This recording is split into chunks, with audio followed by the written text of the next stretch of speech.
If you see shadows darting in the corner of your eyes, turn back immediately. Late last night, my friend called me out of the blue. He lives in a cabin way out in the woods, where cell service is pretty much non-existent. So if he was calling, I knew something was wrong. When I picked up, all I heard was his heavy breathing, frantic and uneven. I tried to calm him down and asked what happened. I heard this noise outside my cabin, he said, his voice shaking. He paused, struggling to find the right words. I can't describe it to you. It wasn't a noise any animal or machine could ever make. Don't overreact, I tried to reassure him. Whatever it was, I'm sure it's...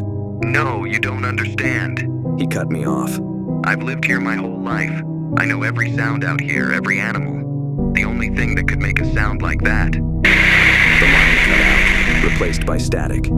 It left me staring at my phone, unease building in my chest. My friend was an experienced outdoorsman, someone who had spent years in the forest.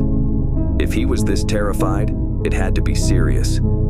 I drove out there, thinking I'd get him back to his senses, maybe calm him down over a beer. How I regret that decision. But as I drove, I kept seeing things in my peripheral vision, shapes darting between the trees, just outside the range of my headlights. Every time I looked, nothing was there. It unnerved me, but I kept going.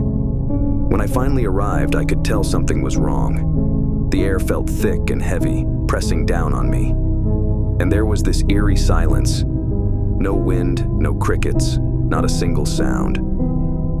I knocked on his door, calling his name, but there was no response. The door was ajar, so I stepped inside.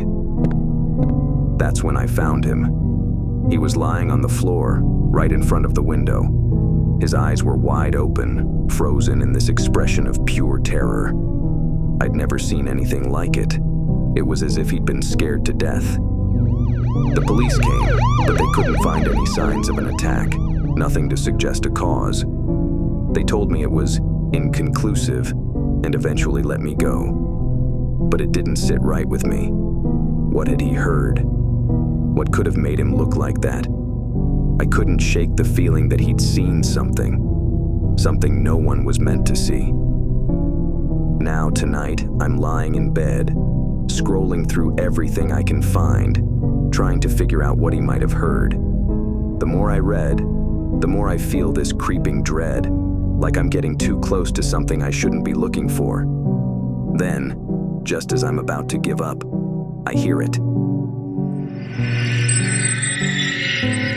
A sound outside my window, low and distorted, almost like a growl, but wrong. Like something was twisting it, distorting it into something beyond understanding.